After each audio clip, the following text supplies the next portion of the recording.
सच के साथ। नमस्कार, सिटी वाराणसी लाइव में आप सभी का स्वागत है। मैं हूं ममता चौरसिया। आइए नजर डालते हैं आज की हेडलाइंस पर।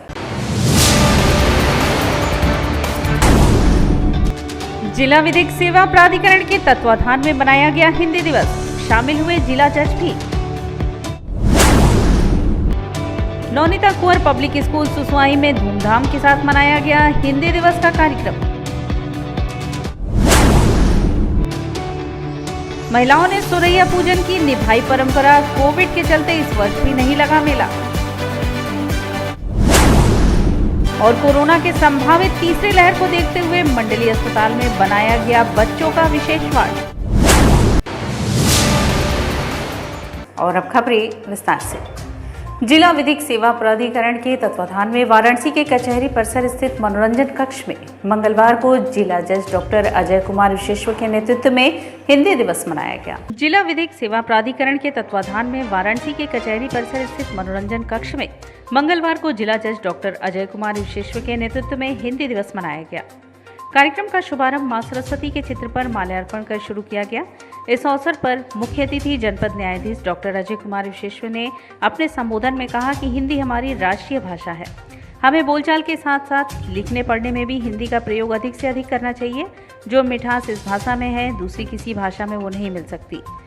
ये लोगों को आपस में जोड़ने का काम करती है कि न्यायालय में जो कामकाज की भाषा है उसे हिंदी बनाया जाए, हिंदी भाषा का अधिक से अधिक प्रयोग किया जाए और उसको जो है सुदृढ़ किया जाए, यही उद्देश्य है। और मुझे लगता है कि हिंदी दिवस मनाने का जो उद्देश्य है वो पूरी तरह सफल हुआ है और पूरी तरह सार्थक है। तो इसलिए आज हिंदी दिवस पे हमारे न्यायिक अधिकारियों ने उपस्थित होकर जो है हिंदी भाषा के उत्थान के लिए संकल्प लिया है और यह भी संकल्प लिया है कि वे अपने जो न्यायिक कार्य हैं वह हिंदी में करेंगे, हिंदी में निर्णय लिखेंगे, हिंदी में आदेश लिखेंगे, हिंदी भाषा को बढ़ावा देंगे जो कि हमारी मातृभाषा। इस अवसर पर अपर जिला जज राजेंद्र त्रिपाठी, परिवार न्यायालय के न्यायाधीश पीके सिंह, पुष्कर उपाध्याय आदि ने भी अपने विचार रखे। इस अवसर पर अधिवक्ता मिराज फारूकी, जुग्गन सहित दोनों बार के पदाधिकारी व सदस्य उपस्थित थे। नौनीता कुंवर पब्लिक स्कूल सुसवाही में आज मंगलवार को हिंदी दिवस का कार्यक्रम धूमधाम से मनाया गया। नौनीता कुंवर पब्लिक स्कूल सुसवाही में आज मंगलवार को हिंदी दिवस का कार्यक्रम धूमधाम से मनाया गया। कार्यक्रम का आरंभ विद्यालय की शिक्षिका रेणु राय एवं विभागाध्यक्ष BL कुशवाहा के स्वागत भाषण के द्वारा आरंभ हुआ। तत्पश्चात विद्यालय प्रबंधक राजेश राय, प्रधानाचार्य डॉक्टर दिवाकर राय, उप प्रबंधक प्रवीण राय, शैक्षणिक प्रमुख सपना राय, समन्वयक अजीत वर्मा ने मां सरस्वती एवं हिंदी साहित्य के महान कवियों लेखकों के चित्रों पर पुष्पांजलि अर्पित कर कार्यक्रम को गति प्रदान की। कार्यक्रम में बच्चों ने गणेश वंदना, मुहावरों की जंग, दोहे की रीढ़ की हड्डी, लोक नृत्य एवं हास्य कवि सम्मेलन के कार्यक्रम प्रस्तुत किए। विद्यालय की शिक्षिकाओं सरिता सिंह, पूर्णिमा सिंह के निर्देशन में हिमानी, तान्या, अंकिता, अंजलि, वैभवी, स्नेहा, दीक्षा, आदित्य, कस्तूवा, शुभम, आर्यन, आदित्य, लोकेश, सुब्रत्न, प्रशस्त, जानवी, आईना, बानो, शुभ्रा, निकिता, श्रेया, वैष्णवी ने एक से बढ़कर एक प्रस्तुति दी। कार्यक्रम में सभी प्रतिभागियों को पुरस्कृत भी किया गया। वीणा सिंह ने धन्यवाद ज्ञापन प्रस्तुत कर कार्यक्रम का समापन किया।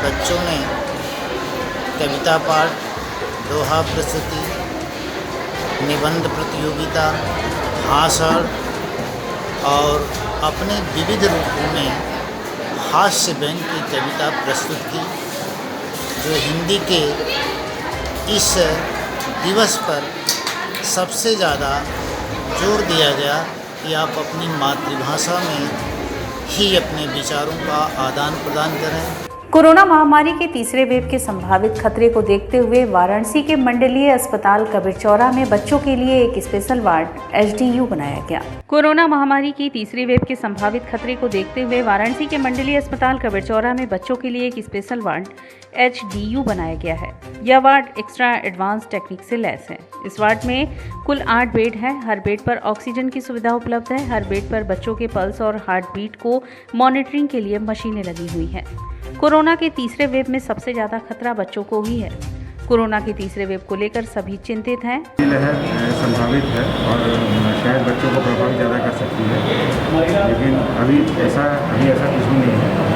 लेकिन हमारी तैयारी पूरी है तीसरी लहर के हिसाब से। हमने यहाँ पे पीडियाट्रिक वार्ड में 26 बेड रखे हुए हैं और 18 बेड हमने अलग से, जिसमें कि हमारे 8 बेड एचडीयू वेंटिलेटर के हैं, 18 बेड इस तरह से लगाए हैं।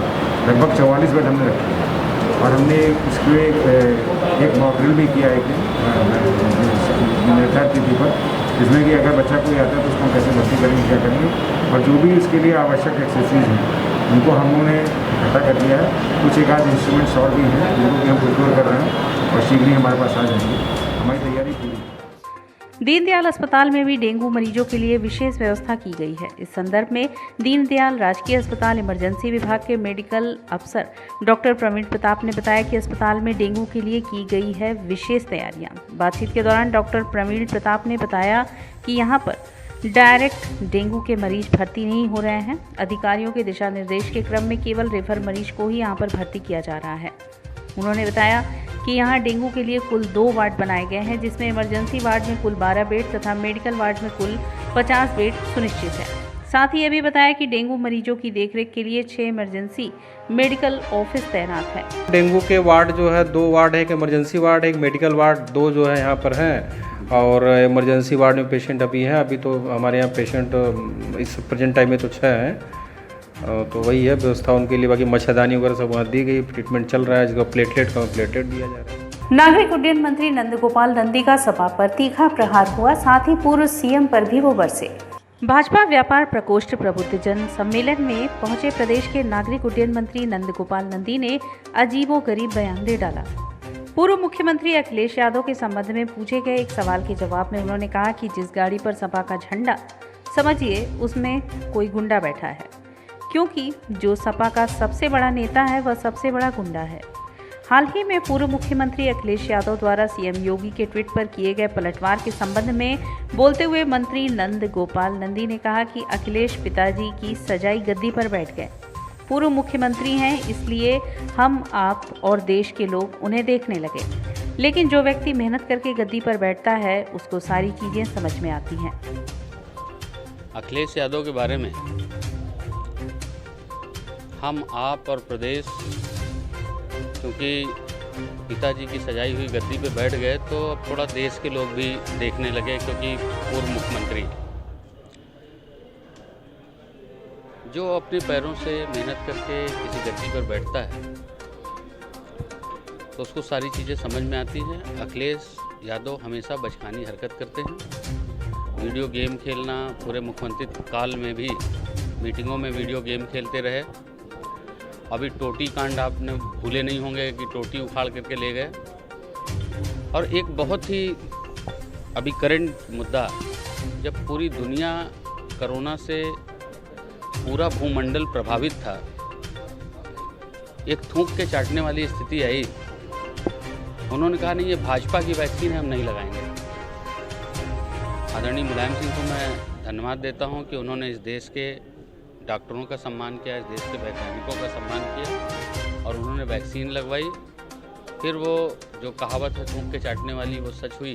उनको कहना पड़ा टीवी पर आकर के, मीडिया के माध्यम से, कि नहीं वैक्सीन लगवानी चाहिए। तो ऐसे व्यक्ति के दिए गए बयान पर, उस पर कुछ बयान करना, उस पर जो ट्वीट और फेसबुक पर ही सीमित हो, संघर्ष ना देखा हो, अपने पिताजी को दी हुई गद्दी के बाद स्वयंभू राष्ट्रीय अध्यक्ष बन गया, पिताजी को ढकेल कर अपने चाचा को भगा दिया। तो जो आदमी अपने घर का नहीं हुआ, प्रदेश का नहीं हो सकता। इस प्रदेश की जनता अच्छी तरह जानती है। मैं वही मैं बता रहा हूँ कि जो व्यक्ति अपने हर परिवार का नहीं हो सकता, प्रदेश का नहीं हो सकता। जिस गाड़ी में सपा का झंडा समझे उसमें बैठा गुंडा, जो सपा का सबसे बड़ा नेता वो सबसे बड़ा गुंडा है।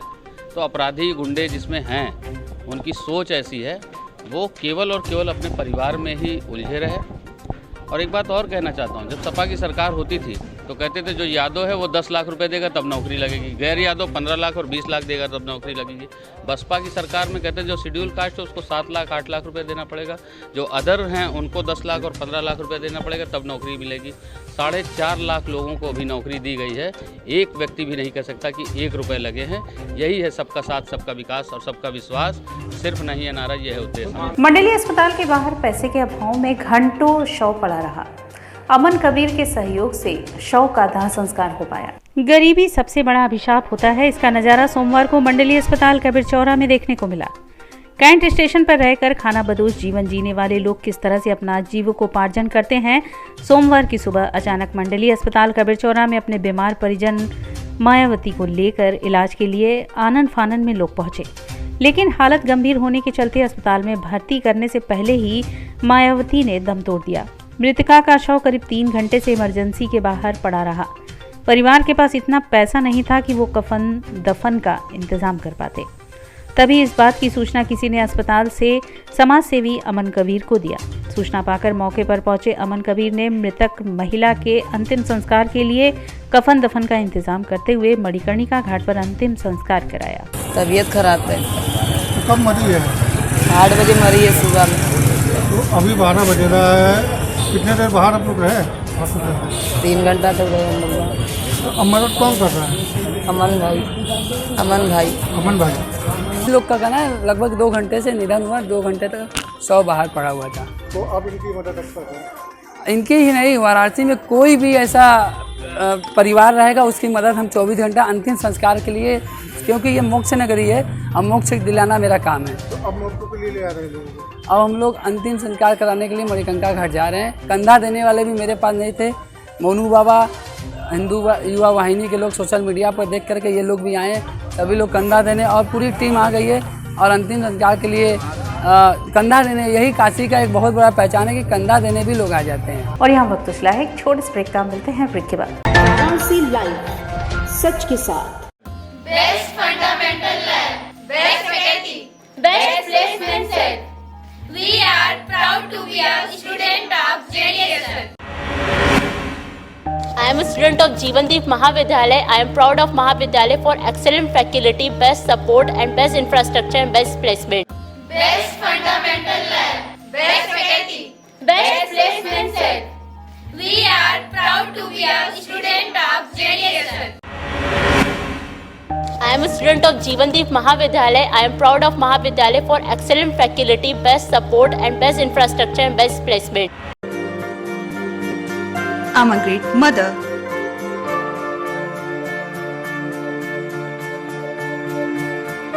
I'm living a life with purpose. Because I'm providing the best education to my child. And that's the Swami Harsevanand Public School.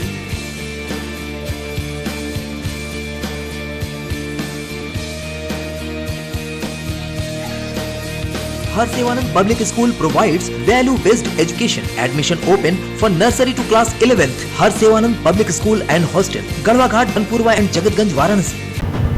Ganga की लहरों से गलियों के छोर तक, जनता के जोर से बाजारों के शोर तक, सर्किट हाउस और पुलिस कमिश्नरेट तक हम करेंगे सबकी बात।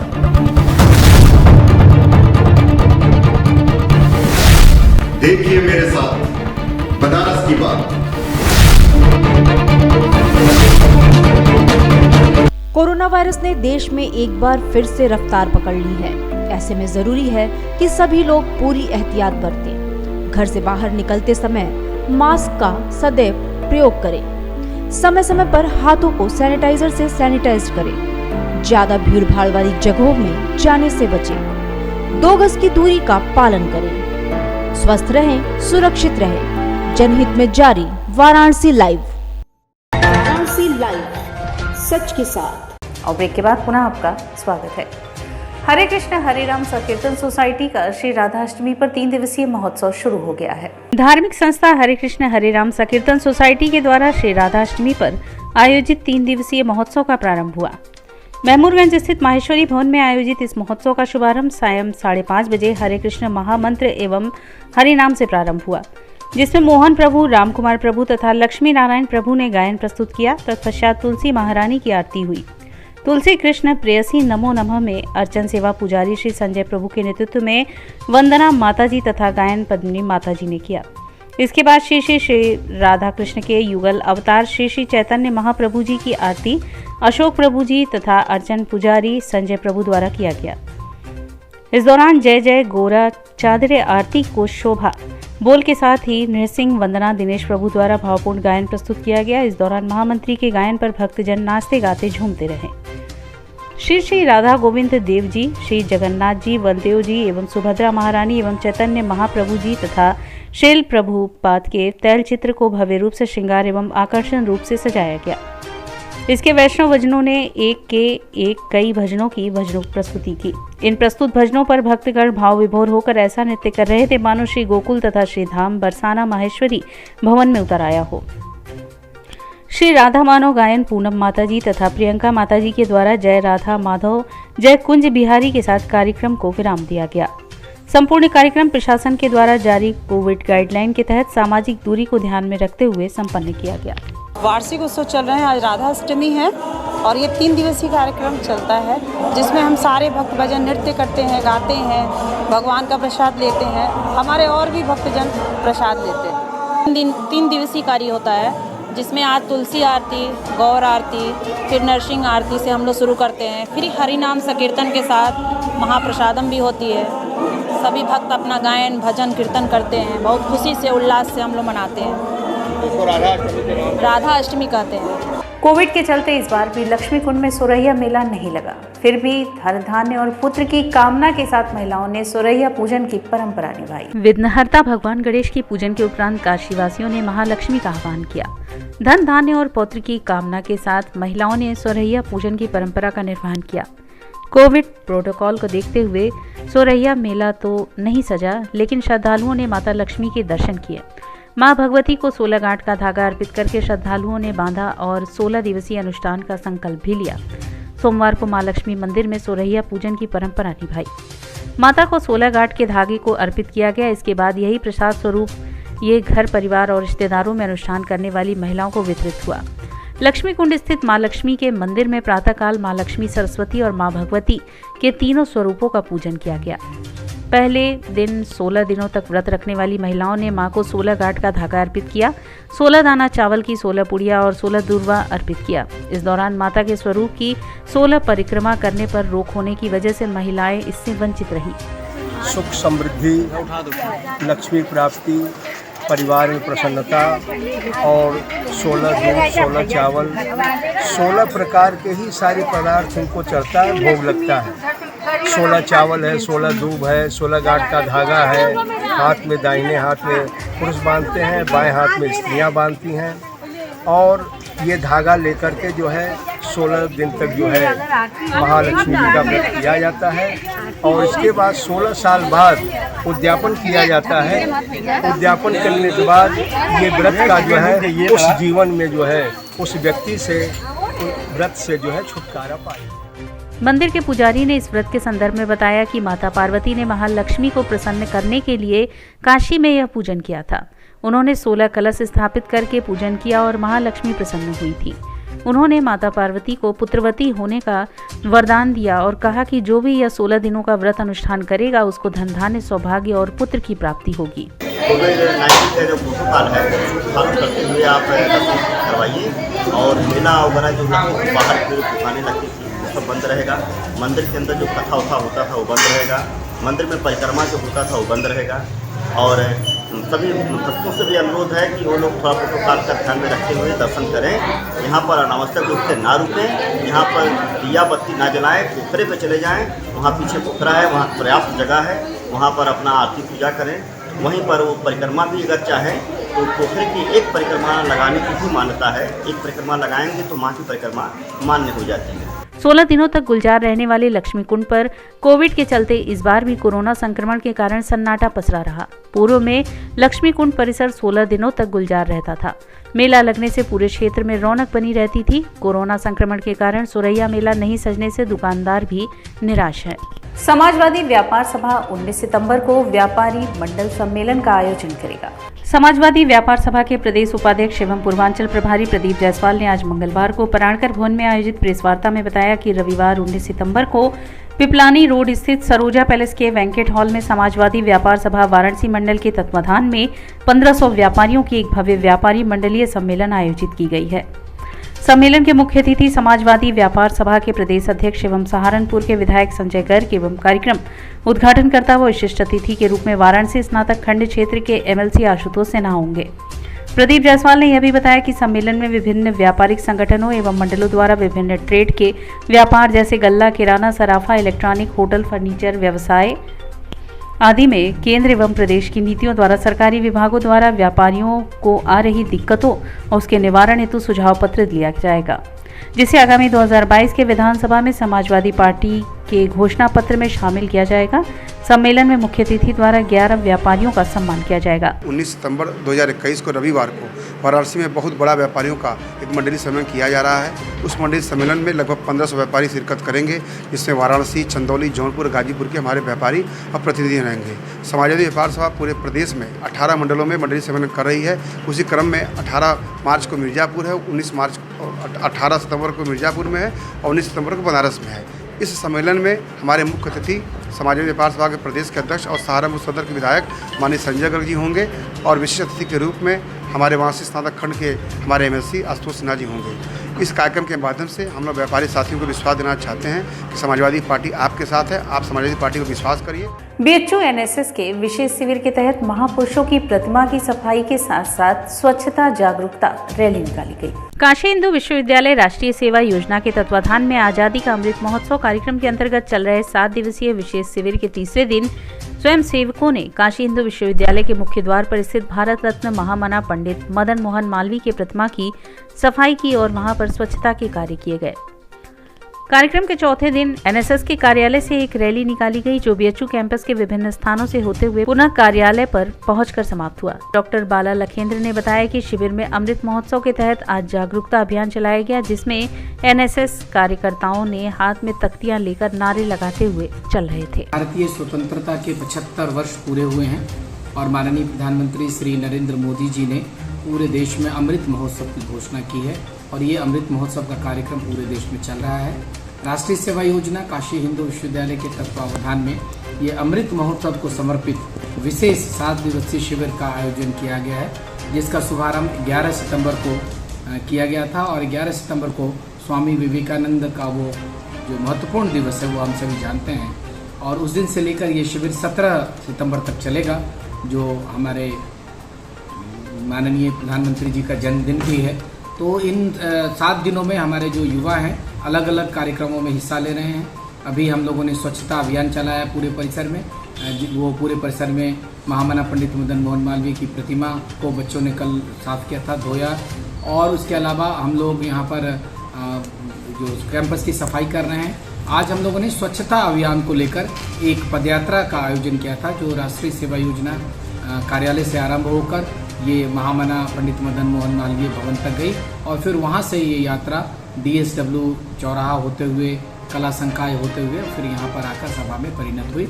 इस पदयात्रा का मूल उद्देश्य था कि लोगों में स्वच्छता के बारे में जागरूकता पैदा करना और उन युवाओं को सेंसिटाइज करना, युवाओं के अंदर एक जागृति पैदा करना। और इसी के साथ सिटी वाराणसी लाइव का यह प्रसारण यहीं समाप्त होता है। ममता चौरसिया को दे इजाजत। नमस्कार।